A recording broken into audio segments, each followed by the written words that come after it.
All right.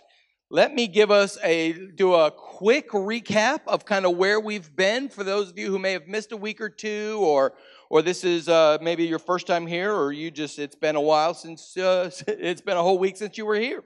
We spent the last 2 weeks walking through the Old Testament. It was not designed to be an exhaustive study of every story in the Old Testament. It was kind of a real quick overview of the Old Testament, some of the types of literature that are involved in the Old Testament. And we talked about a couple of really key elements of the Old Testament that were formative to people in the Old Testament. And what we will see is it led forward into the New Testament. And these themes, you know how some of you have family issues that happened 3 generations ago and people are still talking about them today, you know? That's what's going on a lot in the Old Testament. And so Exodus and exile are 2 huge themes. This traveling and being out of your homeland, being strangers and foreigners, and this whole concept of Exodus and exile are huge themes in the Old Testament, and it leans forward into how the New Testament folks see each other, understand the world around them, and what they're looking for in a Messiah. The other one is rescue and remnant. This concept that God, even on our worst day, that God will rescue. And even when it feels like all is lost, one of the running themes through the Old Testament is that there is always a remnant left. There's always something left to build on.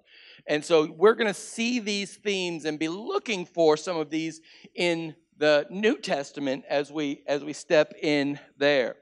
One of the things I said about the Old Testament is that the Old Testament is called the Old Testament not because it's outdated, but because it was first, right? Old doesn't mean bad. It just means first. And so the Old Testament, it's important. Sometimes we think and we hear, or we sometimes even believe that, you can kind of chalk up the Old Testament to what used to be, and the New Testament is what is today. And I'm not sure that's ever the way it was intended to be, and I'm real sure that's not the way Jesus saw it. And we're going to see some of that today. Jesus, as a matter of fact, said he didn't come to change the Old Testament, he came to clarify it.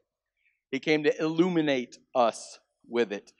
And we've talked that in the Bible, as we understand how the Bible works, that the Bible can be trusted and that the Bible is true in all that it asserts. And so we've looked at a number of different conversations around how do we understand the Bible and how do we understand what it's saying and what it's not saying and some of these deals. So for the next 2 weeks, this week and next week, we're going to be launching ourselves through the New Testament. The New Testament is about 1/3 of the Bible. The Old Testament is about 2/3 of the Bible. Today, my goal is to get through the Gospels, Matthew, Mark, Luke, and John, and the book of Acts. If we can do those 5, we are doing well. So keep your fingers crossed. And then next week, we're going to take a look at all the letters that Paul wrote, the letters that Peter wrote, and some of the others that wrote. And then we're going to look at Revelation. So, Sean, don't miss that one, right? I picked that one just for you. I want to encourage you. Also want to just remind you that we've handed out on the back table, we have this Old Testament timeline. When I send you to some table time, I'm going to be passing out a New Testament timeline as well for you to take a look at. But we will look at that as we go. So here's the way I'd like to start today. At your tables, we just want to remind you, make sure you know everybody at your table's names, and if you don't, introduce yourself and that type of thing.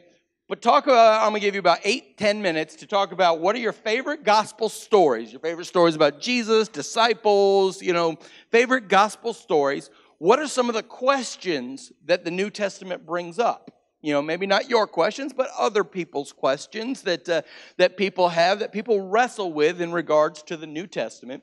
And then finish the sentence. We did this for the Old Testament, but I'd like to do it for the New Testament as well. Finish the sentence. The New Testament is ... And you get to finish that sentence. So I'll give you 8 minutes. On your mark, get set, go.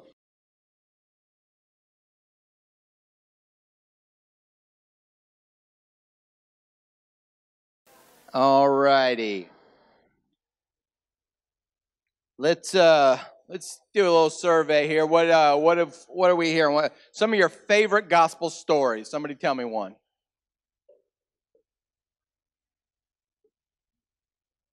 The birth of Jesus. Yes, I heard another one out here. The Good Samaritan. Somebody should preach on that. Oh wait, Tim just did. Jesus walking on water. It's one of my favorite stories because the disciples, they're like, oh no, we're going to die. Oh no, here comes a ghost, right? All right, what else? Other favorite gospel stories? The prodigal son, yes. Yes. Saul.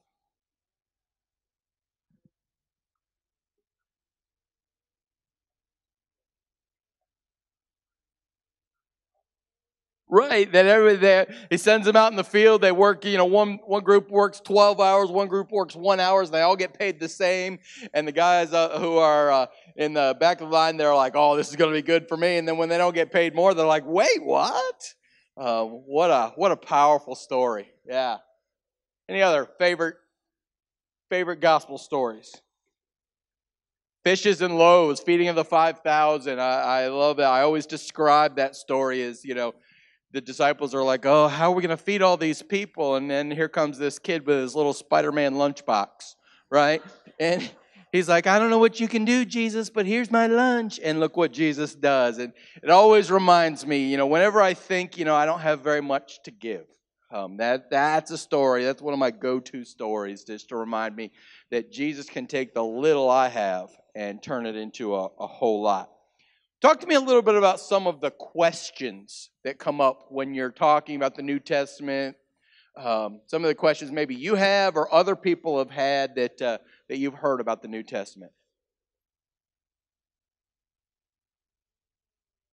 Is Jesus the only way to salvation? We are going to talk about that in this Bible study, and that is a challenging passage.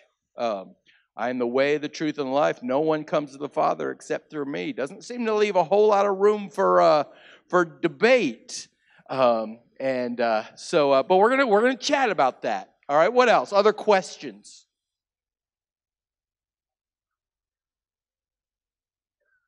These are questions that other people have, not us, because we have it all figured out. But we're asking on behalf of those poor other people.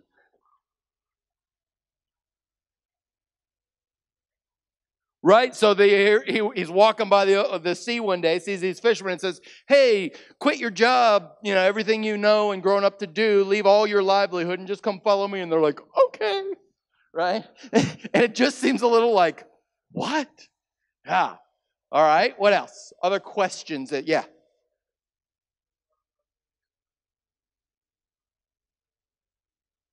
Oh, what a great question. Did you all hear that? Was Judas' betrayal of Jesus predestined? Like, did Judas have a choice? Or is that just kind of what God decided, how God decided it was going to happen from the beginning? And then the second question that follows that is, if this was like not really up to him, right? Is he responsible for it then? Does he have, did Judas go to hell because God made him do, all of this kind of stuff? It's a similar question that I often ask in the Old Testament in Exodus. The Bible talks about how God hardened Pharaoh's heart, right? Over and over again, he's like, all right, you guys can leave. And then God hardened Pharaoh's heart. How does that work? All right. Good questions. What? Anybody else got one?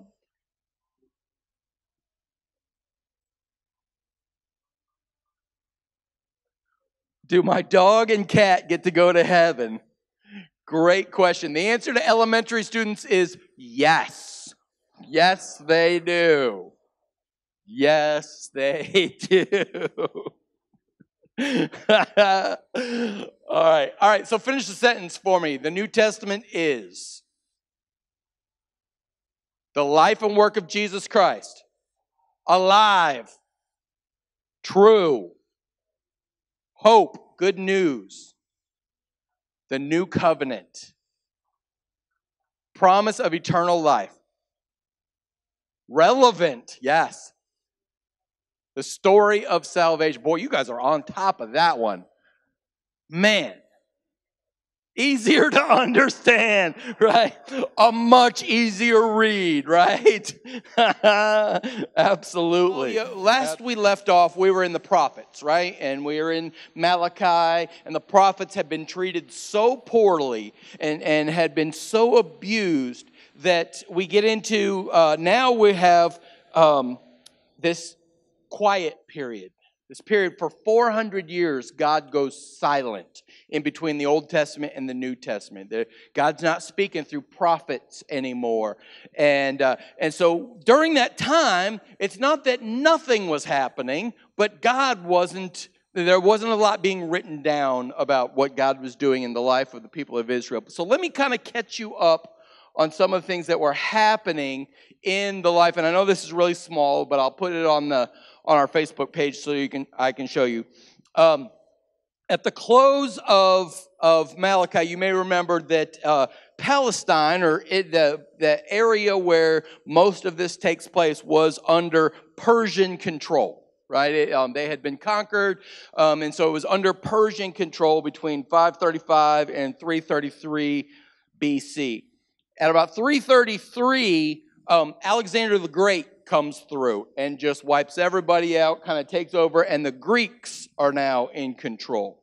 And so we've really seen, what Solomon was really the last time Israel was kind of really in charge of their own destiny. So Alexander comes in, and Alexander the Great, and one of the cool things that happens during Alexander the Great's time was that Alexander had the Old Testament translated into Greek. It was formerly only in Hebrew, and so not very accessible to the world. The Greek, because of Alexander Great, Greek had become the world language. And so he had the Old Testament translated into Greek. After that, after Alexander the Great, there was this time where a guy named Antiochus Epiphanes, who I'm definitely naming my next kid, Antiochus Epiphanes. He was kind of that Syrian Seleucid of Greek descent, but he was this tyrant ruler, and things got really bad.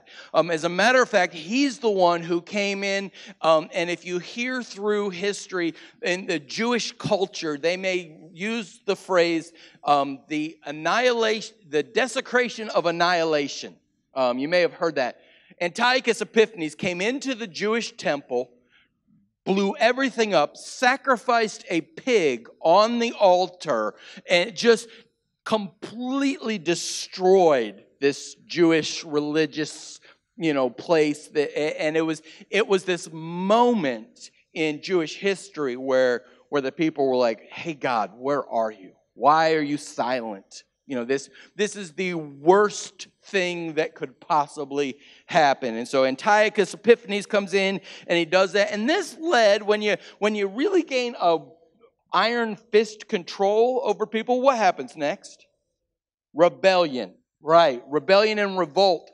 And so the Jews, families of the Maccabees and the Hasmoneans, which is a little nerdier than maybe you were interested in hearing, they kind of got together and they revolted, and they actually took back their own rule for a while.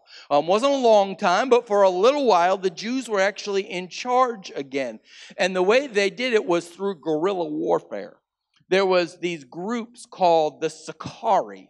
And the Sicarii would hide these curved knives in their cloaks, and they would walk into groups of Greek rulers and people who were in charge and just murder them, just in the streets, and then disappear into the crowds. And it was like this guerrilla warfare type of let's get our country back. And so when you hear about a guy in the New Testament named Simon the Zealot, right? Simon the Zealot, he was kind of in that, he wasn't quite all the way into there were, just like in our day, there are different levels of political parties, but the Zealots were some of these kind of right-wing extremist kind of, God and country kind of kind of folks, which is interesting to me because then Jesus also calls Matthew to be a disciple, who was a what? Tax collector, who would have been like this left-wing sellout, right? He would have been, the government all the way, big government. And so as we see Jesus bringing together this, you got your ultra-liberal and your ultra-conservative, you got your super right-wing Republican and your super left-wing Democrat, and Jesus says, guess what? You're both going to be disciples. I'm just going to let you wrestle with what that means for us today. So, the Jews had this little period in there where they were kind of in charge. It was they'd kind of taken it back by force. And then in 63 BC, Pompey of Rome came through and just annihilated everybody. Just ran over everybody. Everybody came in. And the way the Romans would rule was that they'd leave a garrison of troops in that area, but their land was so vast, there's no way they could guard it militarily. And so the Romans' rule was really more, what they would do is they'd find some go-along, get-along kind of Jewish folks, and they'd put them up in kind of a puppet regime, kind of in charge. And this was where we meet King Herod, who had been put in charge of the Jewish people. And the rule was, as long as everybody's quiet, as long as there aren't any problems, and as long as you're paying taxes, we don't really care what you do. But you start making noise, and you start messing with taxes, and you start talking about things like revolt, and we will destroy you. That's how Roman rule worked. And it is in this kind of place where Caesar was Lord, Herod was kind of this puppet king, and it's in this kind of place that Jesus is born. Okay, so are you following me on the timeline of kind of where we're going? Jesus. So, John, we ready for that video? All right, let me put that on for him. Watch this.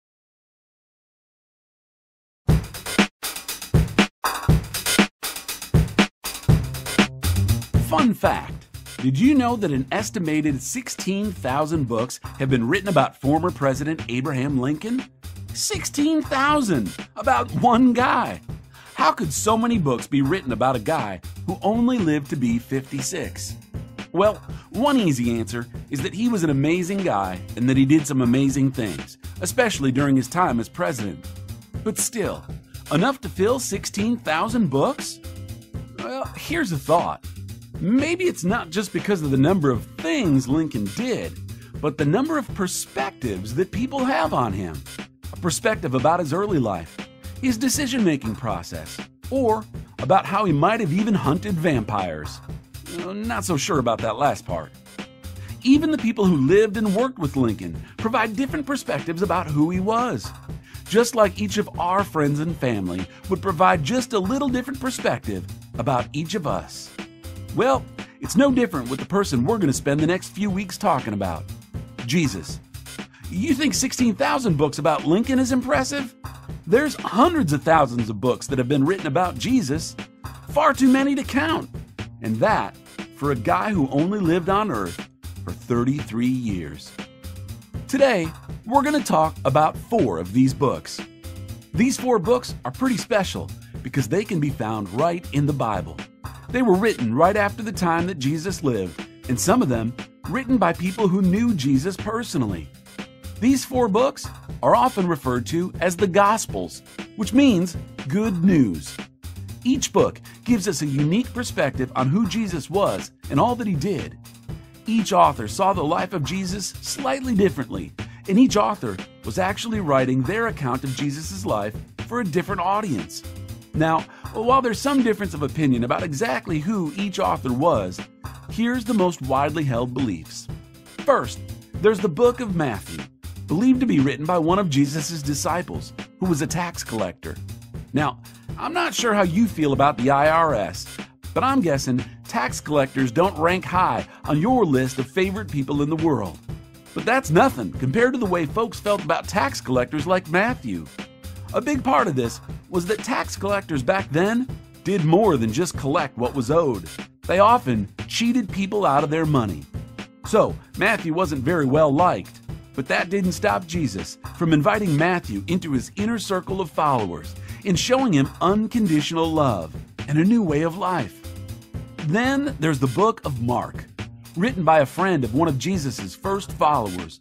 An interesting note about the book of Mark is that the author was most likely writing to a predominantly non-Jewish audience. The perspective he gives is an action-packed account of the many miracles and healings Jesus performed. Next up, the book of Luke. According to Christian tradition, Luke was probably the kind of guy every Jewish mom wanted her daughter to end up with. He was a doctor and probably well respected in the community.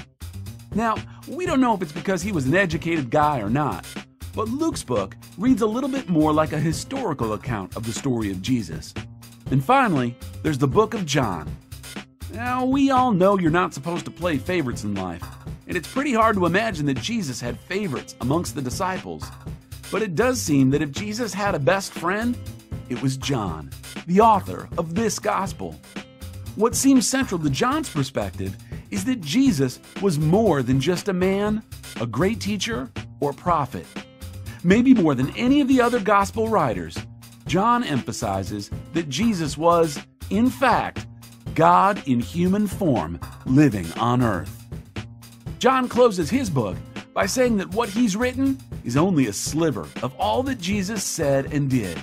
In fact, he says that if every amazing event in Jesus' life were to be written about, all of the books in the entire world wouldn't be enough to contain it. No offense to Abraham Lincoln, but I'm glad it's Jesus we'll be talking about the next few weeks. How about you?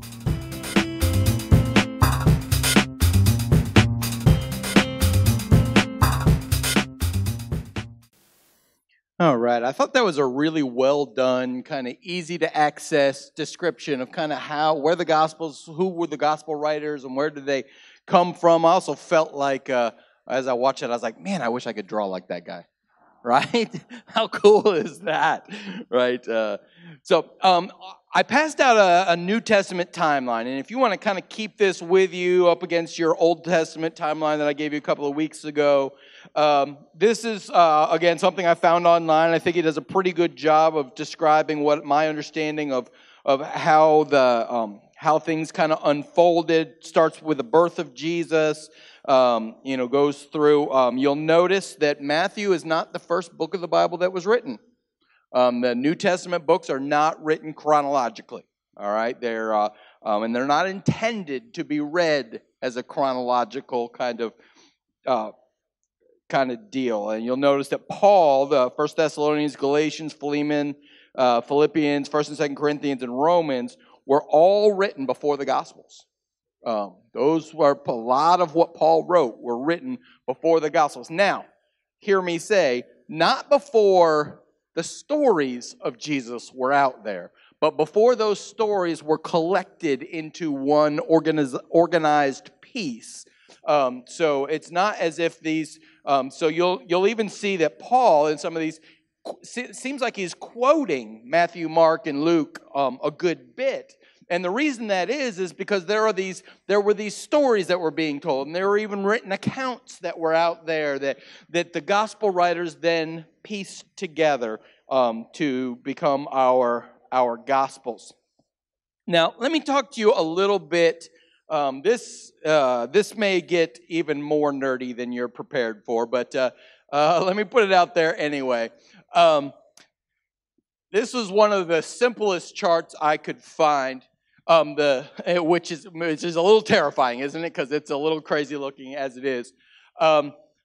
Mark was the first gospel that was written. So we're going to look at Mark first. And Matthew and Luke both used Mark as a source for their gospels. So you see a lot of copied information. Some of the stories, the story that I'm going to be preaching on Sunday, the story of the man who was lowered down through the paralyzed man who was lowered down through the roof. I'm preaching on that on Sunday. It's in all three gospels. Mark wrote it first, and Matthew and Luke stole it right from Mark for their own purposes. Now, there are also some information that is unique to Matthew and Luke but is not found in Mark. And so then the question is, who were Matthew and Luke reading? Because they have very similar accounts. Where did that come from? And they call that a Q. That's Q. It stands for quella or pen.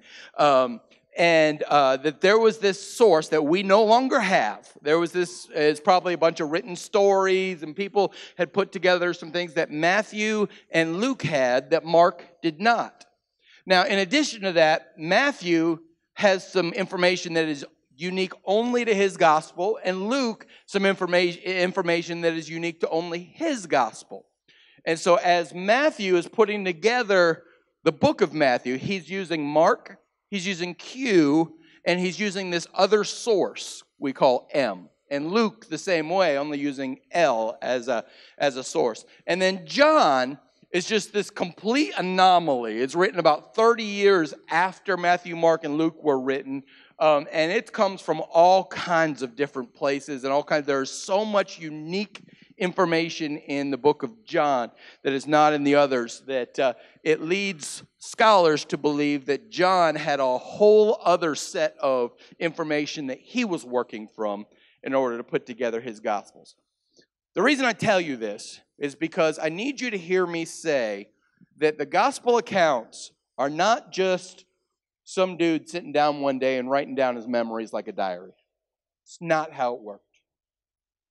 It's also not someone with an agenda trying to write down something that the stories that we have were written that came from multiple different sources that were out there. And so as you think about the way that the Gospels were put together, my hope for you is that your trust in the quality of the work is deepened.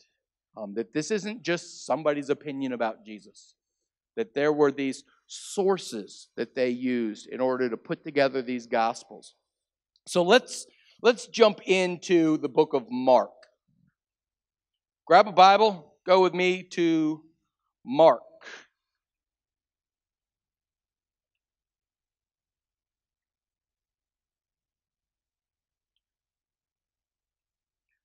Mark, none of the Gospels are written in a way that says, "Hi, my name's Mark and I'm writing this Gospel."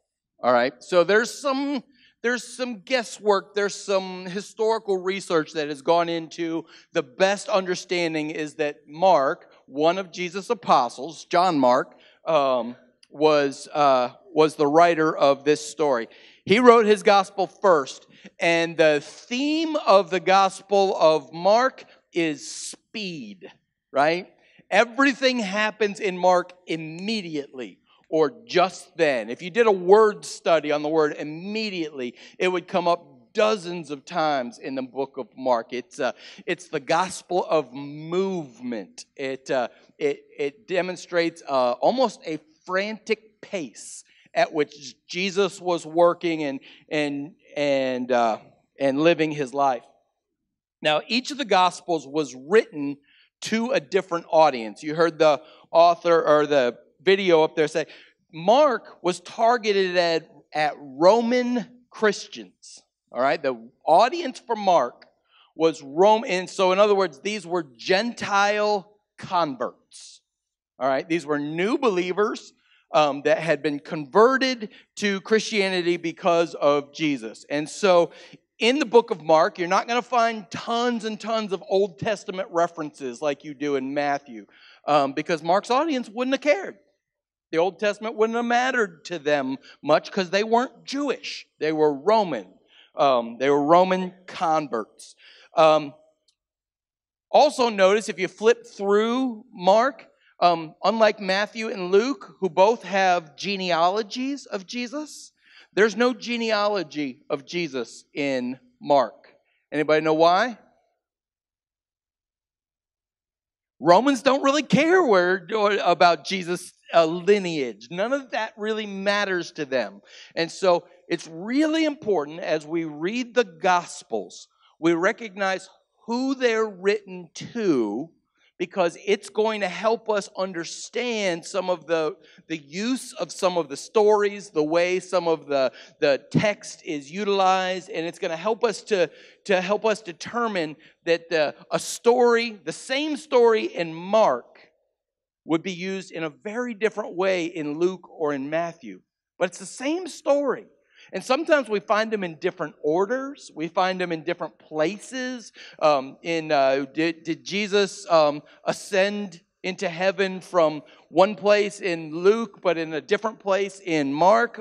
So which one is it? And we see these things, and the reality is we got to remember who the authors were writing to. So for Mark, it was these new believers, and Mark's big focus for his writers was to introduce Jesus as the suffering servant. All right, that suffering servant. Go with me to Mark chapter 10, verse 45. Mark 10, verse 45.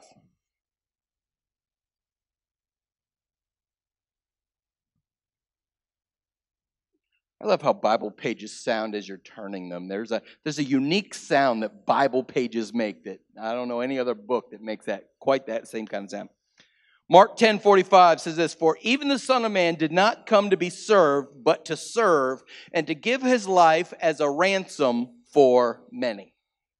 And so the theme for Mark is to demonstrate or to introduce Jesus to these brand new Roman converts as this suffering servant. Now, for those of you who spent the last 2 weeks with me in the Old Testament, anybody remember an Old Testament book where we hear some language like suffering servant? Isaiah. In Isaiah, especially chapter 53, he was bruised for our iniquities, by his stripes we are healed, all of that. Isaiah describes a Messiah that would be this suffering servant. And Mark's job is to say, look at Jesus. Jesus fits the bill. Jesus is who we're looking for. Now, I want to show you one more thing in Mark. It's my very favorite story in the book of Mark. Go to Mark chapter 14.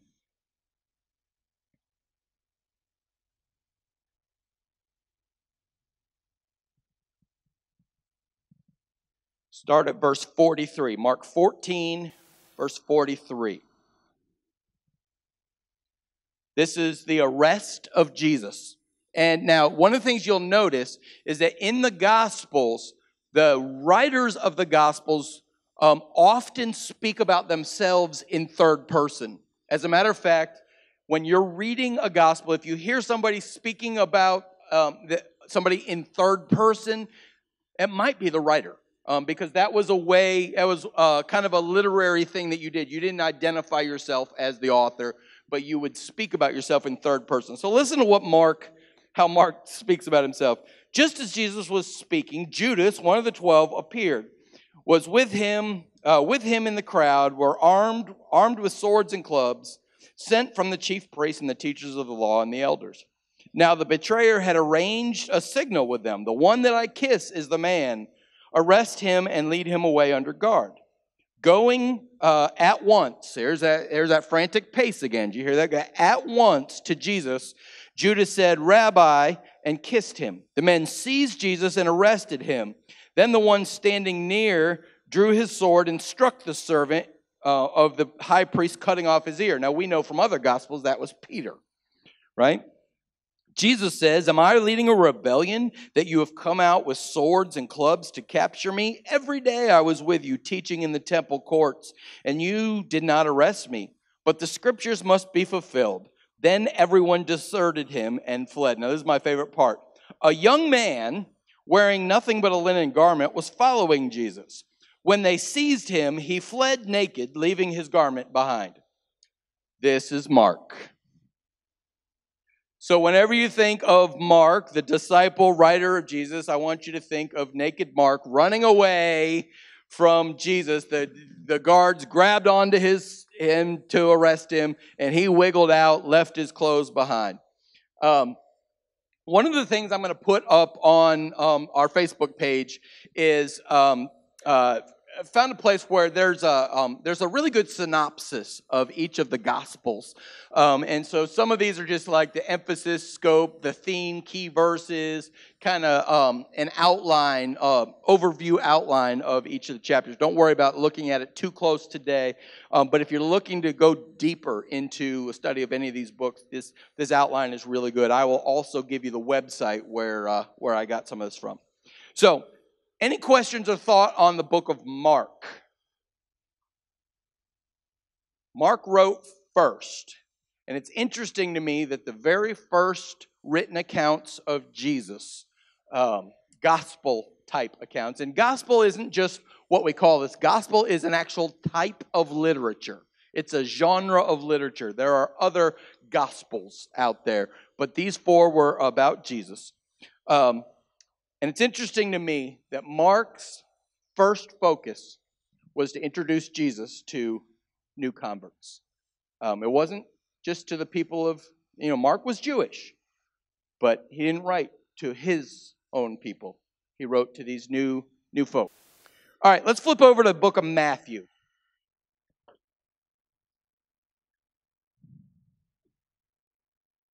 Book of Matthew, go to chapter 1.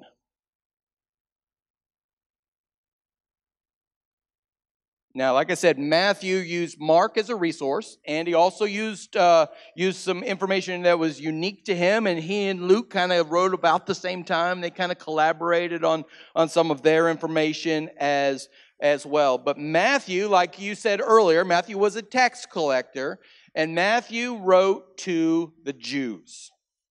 Matthew's intent for his gospel was to introduce Jesus to his Jewish brothers and sisters.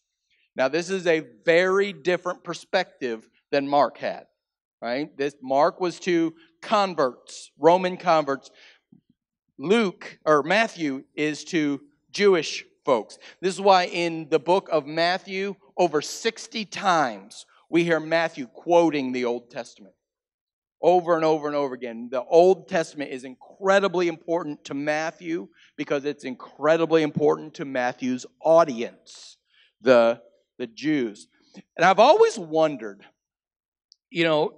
how would the Jews have seen a tax collector? What would have been their thought on him? Kind of a traitor, right? I've always wondered if Matthew wrote his book to try to reconnect with some of the folks who would only ever see him as a traitor. Reconnect with his country people. Chapter 1, go to chapter 1 and let's look at the genealogy that Matthew puts in his book. Very first thing he writes, verse 1, a record of genealogy of Jesus Christ, the son of David, the son of Abraham. And do you see how the genealogy is kind of broken up, right? It starts with Abraham, right? Verse 2. And then there's all of these names. And if you got a good old King James Bible, you got the begats. Right? This person begat that person. And just in case you're wondering, my seminary professor, whenever you're trying to say one of these Bible names, my seminary professor just said, read it like you mean it and nobody will know the difference. All right? So that's the rule with Bible names. Read it like you mean it and nobody will know the difference. So for Matthew starts with Abraham. Any guesses as to why? Oh man, Abraham was like the George Washington of the United States, right? He was the original rock star. He was the beginning of where all of this started. Abraham was our guy, and anything that comes out of Abraham, there's going to be some automatic respect going on there. So Matthew intentionally starts with Abraham. He goes through David. Now, we talked about how David had become kind of a stake in the ground that led us straight to Jesus. And David was kind of the pinnacle of when Jewish people thought about what greatness looked like. they thought about David. That's what greatness looks like in their head. So it's really important for Matthew to demonstrate that Jesus came through Abraham, through David. And then notice verse 12. After the exile to Babylon, Matthew decided it was important because remember that exile and Exodus, those themes were huge. And they permeate into the New Testament. It was as big, the exile for Matthew was as big as Abraham and David. Okay? And so he goes on with his, all the way down to Joseph, the husband of Mary, who was born, of whom was born Jesus, who is called Christ. And so Matthew's, even the genealogy, and that's, let's be honest, that's a part of the gospel most of us just go let's skip over that part, right? There's some really important, powerful stuff in some of these. You'll notice look at verse 5. You see women named in Jesus' lineage. Ruth is named in Jesus' lineage. You look above that, verse 5, Rahab. We know what was her job? Prostitute, right? So for the gospel writers, genealogies were not just about family tree. They were trying to teach us something about the person through the lineage from which they come, okay? So it's important that we look at some of the characters in here. We won't do that today, but it makes for a really neat study. Flip over with me to Matthew chapter 9.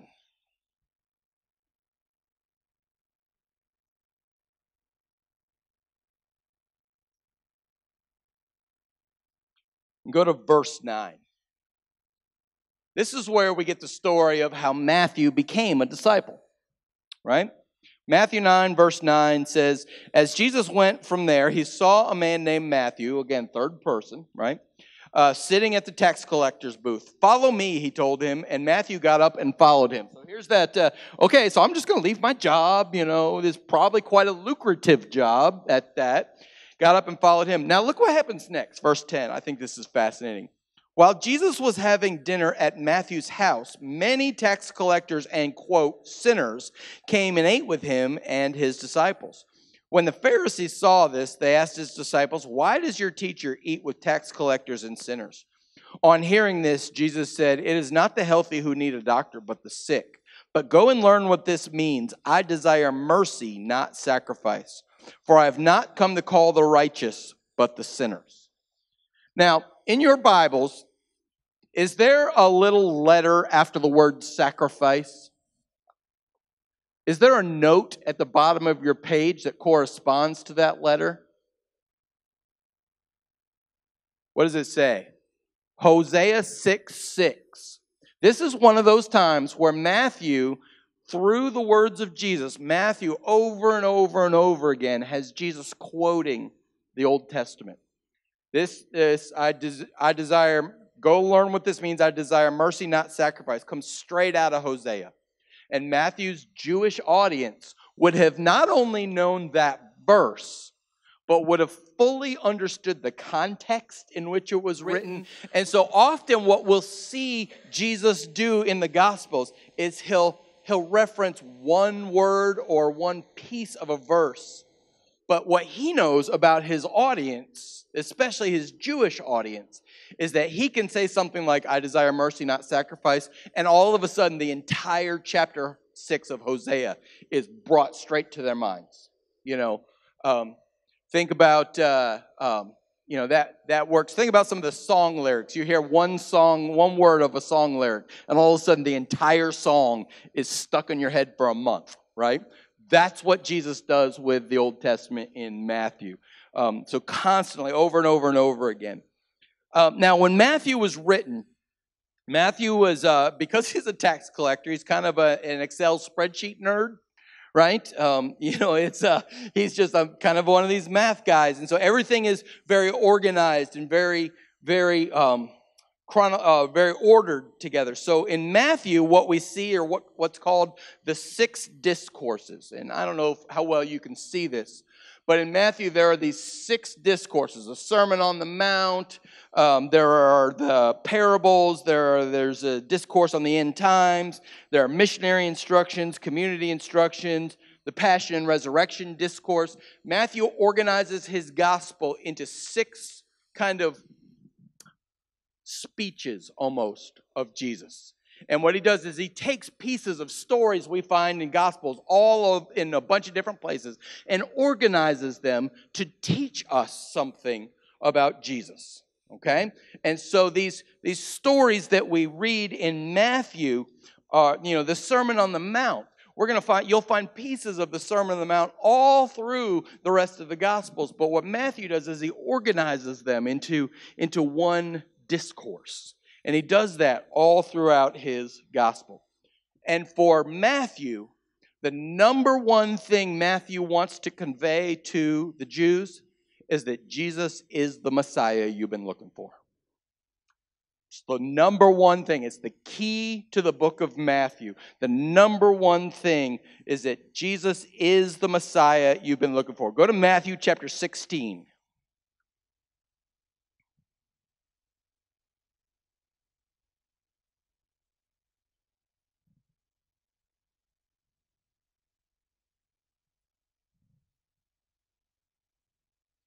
Matthew chapter 16, look at starting at verse 13.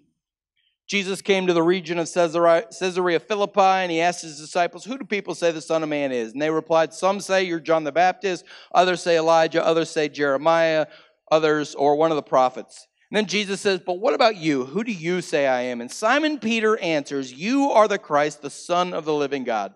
And Jesus replied, "Blessed are you, Simon, son of Jonah, for this was not revealed to you by man, but by my Father in heaven. And I tell you that you are Peter." And Peter, there's maybe a little note there in your Bible. It says Peter means rock. "On this rock I will build my church, and the gates of Hades will not overcome it. And I will give you the keys of the kingdom of heaven. And whatever you bind on earth will be bound in heaven. Whatever you loose on earth will be loosed in heaven." And he warned his disciples not to tell anyone that he was the Christ. So Matthew goes and writes it down and shares it with everybody, right? What Matthew, his number one priority is to help the Jewish folks who have been looking for a Messiah since Solomon, right? Since the kingdom started to crumble, since the exiles, since all of these problems they've been having, they have been looking for this Messiah to come. And Matthew is writing his gospel. It's kind of like that moment where Matthew says, if you don't hear anything else I hear, Jesus is the Messiah you've been looking for. And I love this confession that Matthew records out of Peter's mouth, because I love how it works. I love that he goes, they're just walking along. He's like, "So, guys, what are people saying about me?" Just kind of casual conversation. And they're like, they fall for the trap, hook, line, and sinker. They're like, "Oh, some think you're John the Baptist, some think you're a prophet, some think you're Jeremiah, And then Jesus, now that he's got them hooked, he goes, "Yeah, but what about you guys?" And I just imagine there's this long silence, like, whoa, we've been with Jesus for a while. Don't answer that question, right? Nothing good. But Peter, the guy who always sticks his foot in his mouth, either for good or for bad, Peter pipes up and says, "You are the Christ, the Son of the living God." And I love what Jesus does. Jesus says, "Peter, on that confession, on the confession that Jesus is Lord, I'm going to build my church." And I love the imagery Jesus uses. He says, "I'm going to build my church, and the gates of Hades, the gates of hell, cannot prevail against it." Now, what I love about this is that a number of things. One, Jesus reminds us that, hey, listen, y'all, it's my job to build the church, right? At the end of the day, you're to do your best. You're to invite. You're to be a witness. You're to, you do what you do. But at the end of the day, the church belongs to Jesus, not to us. The church belongs to Jesus. And Jesus sees the church not as this failing social club, but Jesus sees the church as this mission outpost, this launching pad into the world with power and significance. Now, so much so that, I want you to think about your picture of heaven and hell. You got it? Your picture, when you think of heaven and hell, what your picture? For most people, most people's picture of heaven and hell comes from Dante Alighieri, who wrote Dante's Inferno, and Dante illustrated, and this wasn't until, I think, the 1200s, all right? Long time. So most of our pictures of fire and, devils and pitchforks and all that kind of stuff, most people's pictures of hell comes from Dante. Mine comes from Tom and Jerry. Yeah, you remember, right? Tom and Jerry, right? The bulldog was always the devil, and you go to heaven, and there's escalators up and down, and right, the little guys with wings were playing harps and all this kind of stuff. And my picture of heaven and hell comes from Tom and Jerry. And when I think about heaven, you go up to heaven on the escalator, and it's all on this bed of clouds, right? And there's the little train station booth right there with the guy with the little cap, checking people in. And what's right behind the little train station guy? The pearly gates, right? The gates are right there in every picture I ever had of heaven. But when Jesus thought of heaven, where did he put the gates? On hell. And what are gates designed for? To keep people in and to keep people out, right? Check this, y'all. This I'm not gonna. I may have to break out into some preaching here for a second. All right, here we go. So when Jesus conceived of the church, it was based on this confession that Peter says, Jesus, you are Lord. You are the Messiah. You are the one we've been looking for. And Peter said, on that confession, I'm going to build my church. And it's going to be so powerful and so influential and so strong that even the gates of hell, that church folk are not just going to sit in a room and hide from the world on Sunday, but that church folks are going to bust out of the church and they're going to go kick down the gates of hell, charge hell with a water pistol if they have to, and that hell, its demons, and Satan himself is going to be terrified of these people we call the church. Come on, Ken, give me an amen again. Oh, y'all, don't miss Jesus' picture of the church. Okay? Don't miss Jesus' picture of the church. Matthew wrote for us to recognize Jesus is the one we've been waiting for. All right, let's go to Luke. Whew, I'm a little out of breath on that one, Ken. All right, so Luke chapter 1. Again, remember, Luke used Mark as a primary source, but he also used some of Matthew, some of his own material. Look at chapter 1, verses 1 through 4. Luke says, many have undertaken to draw up an account of the things that have been fulfilled among us, just as they were handed down to us by those who from the first were eyewitnesses and servants of the word. Therefore, since I myself have carefully investigated everything from the beginning, it seemed good also to me to write an orderly account for you, most excellent Theophilus, so that you may know the certainty of the things you have been taught. So this is how Luke starts his gospel. What are some of the things we can learn from those first 4 verses? There's lots in there. He was what? Meticulous. That Luke was not himself an eyewitness. But he said, and he's not the only one who wrote, right? There are all these folks who have been writing down these accounts. And so Luke says, what I did was I collected all the information, I did all the research, I interviewed all the firsthand witnesses, and I am writing this to you to present you with an orderly account of Jesus. Now, orderly makes sense to us because Luke was a doctor, right? And so he is an educated guy. What else can we learn from these first 4 verses of Luke?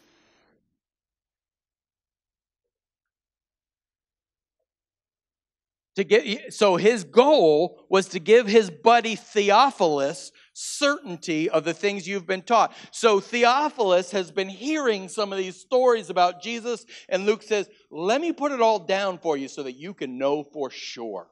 It's not just a rumor, that this stuff really, let me give you some certainty. Now,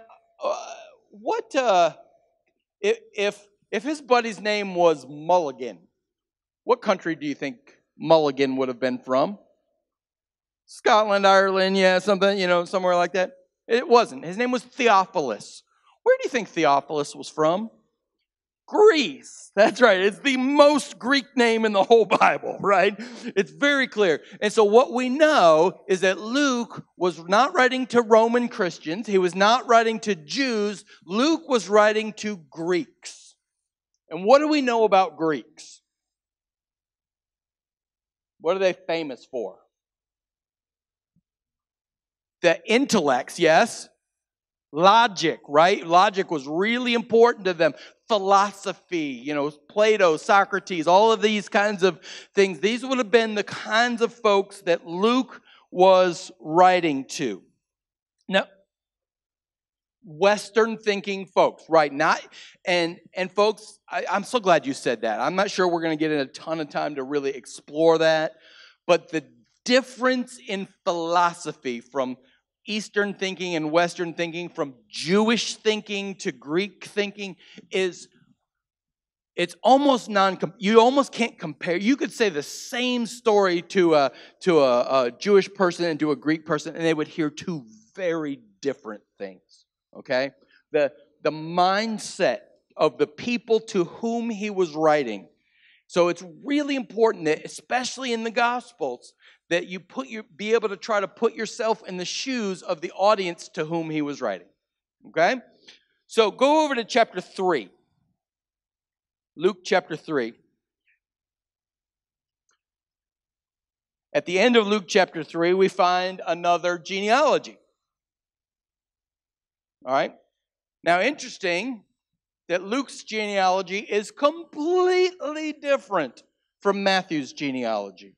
It's different where it starts and where it ends. It's different the order in which it goes. It names a bunch of different people. Is that because one of them had it wrong? Different focus, different audience, trying to say different things, trying to teach different lessons to different people. All right? A lot of times people will point to these genealogies and say, see, you can't trust the Bible. Okay, if the Bible was trying to give us ancestry DNA, then maybe. If the Bible was trying to assert, here is the actual lineage of Jesus in its actual order. As a matter of fact, most ancient genealogies were very symbolic.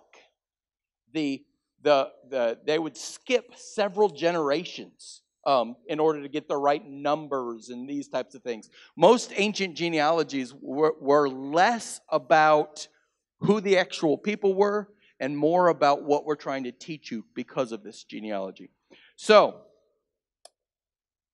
Luke starts with Joseph. And I think it's interesting. Look at verse 23. Jesus himself was about 39 years old when he began his ministry. He was the son, so it was thought, of Joseph. Did anybody besides me catch that? He was the son of... Now, why would Luke say something like that? It's technically correct, right? Aaron, what were we going to say? The virgin birth. This was a really important concept. Luke is one of the first gospel writers that introduces us. If you look on your timeline, you'll notice Luke is one of the first authors that introduces us to this concept of the virgin birth. If you know your Greek mythology, you'll know that Jesus is not the only virgin birth story ever to have happened, right? So the concept of virgin birth would have made a ton of sense to Luke's audience, and it would have had great significance, much more than Matthew or Mark's audience. But for Luke's audience, it was a big deal. So we also see that, in Matthew's genealogy, it was Abraham, David, exile to Jesus. Luke, on the other hand, he starts with Joseph and Mary, and he goes backwards instead of forwards, right? And where does he end? Yeah, he goes all the way back to Adam, right? He goes all the way back to Adam. Abraham is just kind of this glancing blow because, Jews don't really care about Abraham, right? But they do care about Adam and the origin of humanity. They do care very much about that. And so Luke completely writes a very different kind of genealogy. Now go with me to Luke chapter 19. I know we're moving fast here. Are we keeping up okay? I don't want to leave anybody behind. I also know we got 10 minutes to get through 2 books. Luke chapter 19, verse 10.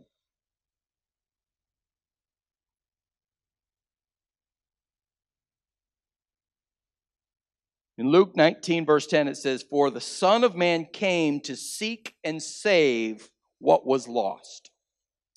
In Luke's gospel, the focus of Luke's gospel is God's unconditional love for all of humanity, not just the Jews.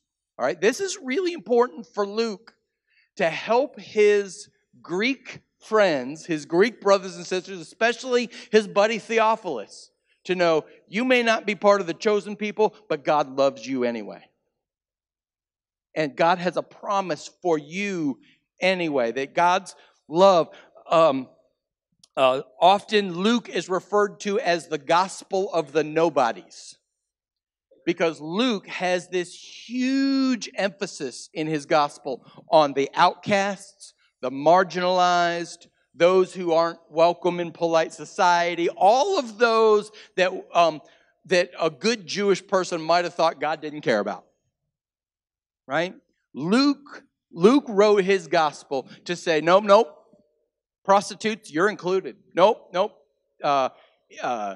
Deformed people, you're included. Nope. Sick people, you're included. Blind people, you're included.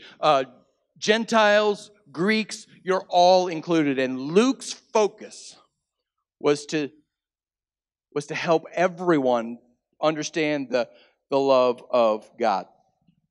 Now, let me leave that there. Okay. There's so much good stuff. Go with me to John. Book of John. John chapter 1. Now, like I said, in the book of John, everything changes. John was written at least 30, some say maybe even 60 years after Matthew, Mark, and Luke. It was written in the late 90s, where Matthew, Mark, and Luke were written most likely in the early 60s kind of deal. And John, here's the way I understand how John was written. Matthew, Mark, and Luke wrote their Gospels, and so for 30 years, these kind of became the definitive stories of Jesus. And out of these stories came churches, and came people, and came believers and converts, and they had questions. And they're trying to figure out, so who is Jesus just a really good preacher? Is he a philosopher? Is he a prophet? Who is Jesus? And so John, 30 years later, wrote his gospel to answer the question, who is Jesus? That's why you saw on Sunday me telling all of our kids to start reading the book of John. Because the book of John answers the question, who is Jesus? And that's why John wrote his gospel. As a matter of fact, John, one of the main main reasons John wrote his gospel in the first place was because there was this heresy or this false teaching beginning to take over the church called Gnosticism. You heard of Gnosticism? Gnosticism comes from the Greek word for knowledge. And the thought was that all creation is bad and we just have to transcend creation through knowledge. And that Jesus is a way to gain more knowledge. And, there's all kinds of things. And so Jesus wasn't really God. He was just, he was somebody there to help teach us something about ourselves. And John wrote his book to say, no. Jesus is God. So John 1, verse 1. Even the way John writes is completely different from the other gospel writers. In the beginning was the Word, and the Word was with God, and the Word was God. He was with God in the beginning. Through Him all things were made. Without Him nothing was made that has been made. In Him was life, and the light that was the light of men. The light shines in the darkness, but the darkness has not understood it. Come on, Ken, give me an amen on that. Yeah. So, John, he even starts his gospel very differently, right? It's not about a history lesson. For John, his picture of Jesus was much more theological than it was historical. Are you following me? Knowing about who Jesus is was more important to John than knowing what Jesus did. And so in the book of John, we see the 7 I am statements, right? I am the bread of life. I am the light of the world. I am the door. I am the way, the truth, and the life. Didn't we talked about that? We see these 7 I am statements in John. Now, the number 7 has huge significance. It's kind of in first century, 7 would have been like 10 for us. It was kind of the perfect number. If somebody says you're a perfect 10, right? That's great. In the New Testament, they would have said you're a perfect 7, which I think makes me feel a little better, personally. And so John, he has the 7 I am sayings, and there are also 7 signs. John describes 7 miracles that Jesus does in the book of John that describe that have something to do with who Jesus is. And you can study those for yourselves. It's really a fascinating study. But hear me say this, the number one thing John needed his audience to understand was that Jesus is God. Period. Not kind of like God, not a little lower than God, not a really good teacher, but Jesus is God. So go with me to John chapter 8, verse 58. Man, I got 3 minutes to get through Acts. Think it's going to happen? I wouldn't hold your breath. Maybe we'll do Acts next week. John 8:58. Jesus, in this story, Jesus has kind of been arguing with the religious teachers. He does that a lot in all the Gospels. Jesus says, I tell you the truth, Jesus answered, before Abraham was born, I am. Verse 59, at this they picked up stones to stone him, but Jesus hid himself, slipping away from the temple grounds. Now, those I am statements in John, and then John quotes Jesus as saying, before Abraham, everybody's superhero. Before Abraham was, I am. That's just bad grammar, isn't it? I mean, why not I was or I lived before Abraham? Why not something like that? But Jesus said, before Abraham was, I am. Anybody remember an Old Testament reference to I am? Tim, tell us what you're thinking. Yeah. Moses is at the burning bush, And Moses is hearing this voice coming from this burning bush. And Moses, go set my people free. And Moses says, who shall I say is, who are you? And God answers through the bush, I am that I am. That's where we get the word Yahweh from, YHWH, the tetragrammaton, if you want a $80,000 word. This concept that God was the great I am. And so John, over and over and over, every time Jesus uses the phrase I am, John is just kicking people who thought he was just a good teacher in the teeth. John is just poking that you can't call Jesus just a good teacher. Jesus himself, before Abraham was, I am. And that may sound a little innocuous to us, but we know it was pretty significant to Jesus' audience. Why? They tried to murder him in the streets, right? Because why would you murder somebody in the street? Because they were committing blasphemy. They were claiming to be God. And that was punishable by death. Even under Roman rule, which remember, you make any noise, we're going to come in and mow you down. It was worth the risk because this was the ultimate blasphemy. I love what C.S. Lewis says. You can't look at Jesus and say he's just a good teacher. Because Jesus didn't say I was a good teacher. C.S. Lewis says he's either Lord, liar, or lunatic, right? He either is who he said he was, or he lied, and so he's not worth following, or he's crazy, and so you probably shouldn't build a church around him, right? So you only have those three choices. Jesus is either who he said he was, or he's crazy, or he's a liar. And according to John, Jesus is who he said he was. Last thing I want to show you in the book of John, and then we'll be done for tonight. John 20. Go to John 20. There's like 10 other things I want to show you. Doggone it. Okay. John 20, look at verse 30 and 31. Jesus did many other miraculous signs in the presence of the disciples, which are not recorded in this book. But these are written so that you may believe that Jesus Christ is the Son of God, and that believing you may have life in his name. What's John saying there? Hey, listen, if I didn't include a story, it's not because I forgot. Right? It's not because I got it wrong. It's not because it didn't happen.